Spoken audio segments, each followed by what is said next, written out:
Welcome to Impact Stories. I'm here with Mike Linton. Please introduce yourself. I'm Mike Linton. I'm the chairman of the board for Maak Impact. Tell me about the good that you're trying to do in the world. Our focus is on the refugee camp in northwestern Kenya called Kukuma. It has 293,000 refugees, and our focus is helping them create businesses and employ more people. So we want to create jobs. There's a lot of education there. Our goal is to create jobs by investing in the businesses and helping them be self-sustainable. Can you give me an example of how that works? Yeah, about a year ago, we met some refugees from Kukuma. I didn't know that Kukuma had been there for 32 years. It's the third largest refugee camp in the world. So we met a few refugees that had grown up there, that had been displaced from other countries. And we decided to put out applications of people that wanted to start businesses or grow their businesses. And within a week, we had 50 to 100 applications. We vet out the applications of who has a business that could be successful or that will improve their life. And so we funded those businesses. And it doesn't take a lot of money to fund one or two businesses there. With a donation of $500, we supported Dusabe's chicken farm. She could go buy 70 chickens, and then she sells all the eggs every day. And she goes from having only $10 a month to live on that they give every refugee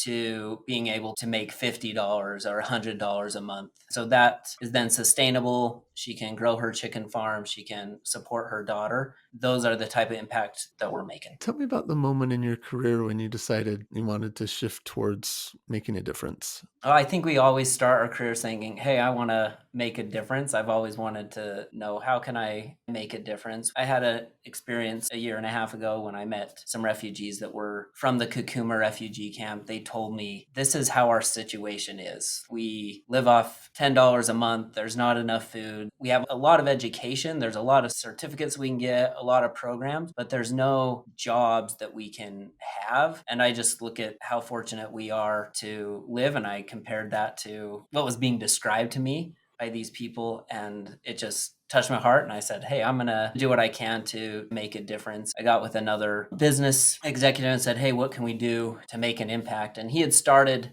Maak Impact several years before, and we decided, okay, if we shift that impact to Kukuma, where there's enough of a infrastructure but also a huge need, then we can make a really big impact. And so I decided this is where my dollar can make a big difference in their life. And I just did the economics of, okay, a dollar spent helping one place versus helping in the refugee camp.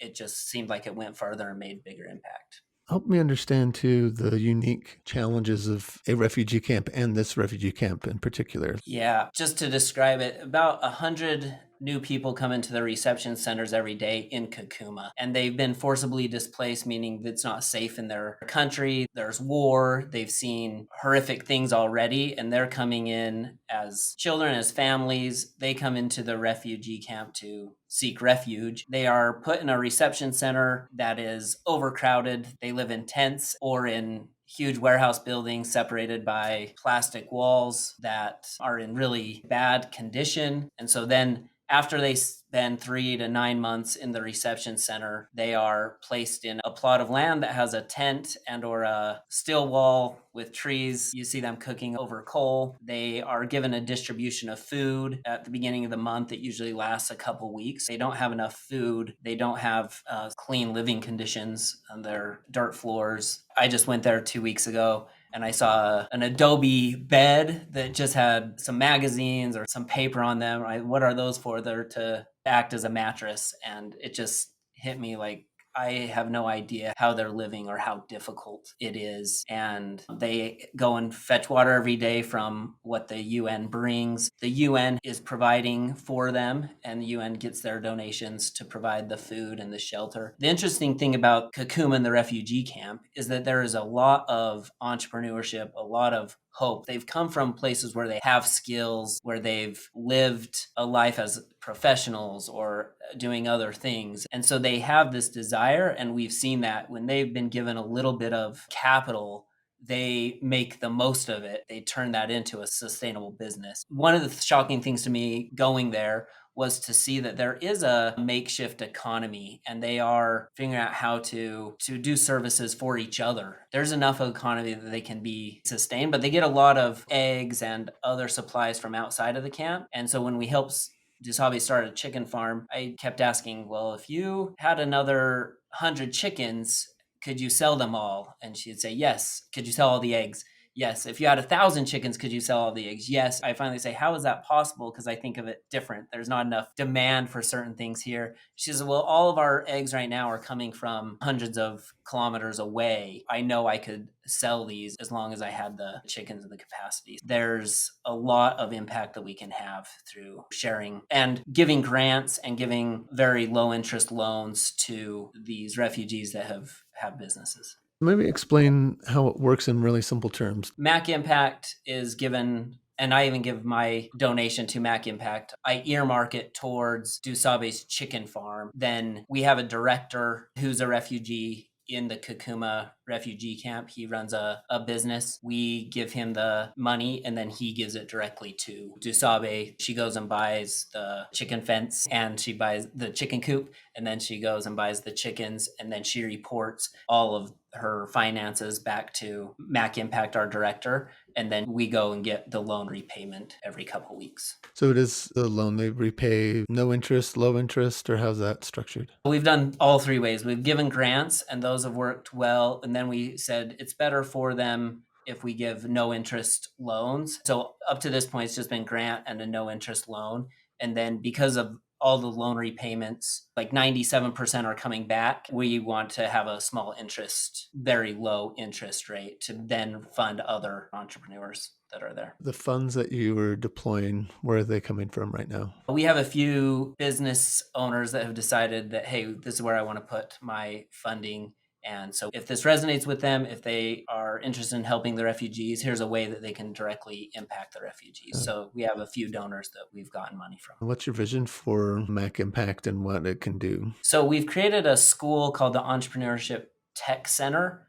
And it helps these people run their business. Once they apply for funding, they go through a 6-week course. And we've started to see the impact of those courses where they learn the entrepreneurship skills. They learn how to keep their personal finances from their business finances. These are very small businesses. They get a small funding to work on their business. As they repay that loan, they apply for a $500 loan. They hit those milestones, and then we give them that. And really, we want to build an entrepreneurship tech center that is self-sustaining from the loan repayment, and also that is continually helping educate people in how to do business better and how to employ people. Our goal is to create 1,000 jobs in the next 1,000 days. And in a short time, about 6 months of doing this, we've created about 70 jobs, all different types of things there. We have a lot of different programs. Entrepreneurship Tech Center is one of them. Funding these individual businesses is one of the things that we are doing. But we also have started some businesses where we have Kukuma Co. They're making a backpack, or they're making a shoulder strap bag or a water bottle holder, and they are manufacturing them out of Kukuma refugee camp, and we're selling them in the United States. And that's another way we've been able to make an impact. If I were a potential donor, there's no shortage of options of where I could put my money to make a difference. As you approach people, what do you say in terms of like why their dollars should go to Kukuma? Yeah, so the dollar spent on helping somebody create a sustainable business is a dollar that's giving them a hand up instead of a handout. They've been given handouts for 32 years and their situation hasn't improved a ton. I believe my dollar given to Dusabe and her having a chicken farm, or Aline and her sewing shop, that they are now able to support themselves and they can buy more of the things, they can employ other people. To me, that is a big sustainable impact that just keeps growing that economy. Even buying things from Kukuma Co., we're helping 20 artisans grow their business, grow their income, getting money into the camp that they can then have a better economy. To me, that is sustainable hope, as opposed to something that we have to keep giving that isn't helping them create a way better lifestyle for themselves. And they are more self reliant, and that gives them more dignity and more opportunity to take care of themselves. What is it that you're most looking for right now? People to look at the Maak Impact website. We put all of the businesses that need funding on there, and we want people to go to maakimpact.org, MAAK impact.org, and to fund one of the businesses. We met a lady, Fabiola, that is asking for $1,200 so she can buy a grinder to grind up all the seeds and to make porridge that she's then selling to people to have more nutrition. Us funding that will help out so many people. And so we're looking for funding of any one of those businesses or of the ETC school, where you can fund $200 per student for the 6-week course. And then also we have a Kukuma glasses, where there are $5 glasses that you can give somebody sight. One thing I wanted to know as a donor, who am I helping? And so we've created a way of giving that feedback loop. We had a couple donate to Nima's business. She has a soap making business. And 2 weeks later, after she had grown her business, she jumps on the call with the donors. And so there is this personalized touch of like, who am I helping? And the same thing with Kukuma glasses. When somebody donates to give a pair of glasses, there's a thank you to the people that donated. And so for me, that's important that the donors know who they're helping and that the people being helped can give that thanks to those providing that service, whether it's funding the business, funding the school, and or funding somebody that needs glasses. If someone was interested in learning more, what are the best resources to point them to? So to our website, maakimpact.org would be the best way to learn about it, or to talk to me and to talk to our director, Devin. That would be the best way. Is there any common misconceptions people tend to have that you feel strongly that you need to dispel or educate them on? The dollar going to a refugee business in the Kukuma refugee camp, the impact that dollar does is exponentially more than many other causes that I've given money to. For me, when I look at the best way to make a big impact, it is to help people help themselves. And I believe just giving them money is not the best way. Giving them money to do a business and to help them be self-sustainable is the best way. And that's the best way I believe. Entrepreneurship and starting businesses and doing that is impactful and very helpful. What else do you want to share before I let you go? The last thing I'd like to say is thank you. Thanks for taking the time. Thanks for talking to me. And it helps me understand what we can talk about to be more impactful. This is a new nonprofit endeavor for me. And so I just appreciate you listening, taking the time, and kind of coaching me on how to talk to people. So thank you deeply. Well, thanks for the good that you're doing and keep up the good work. Appreciate it.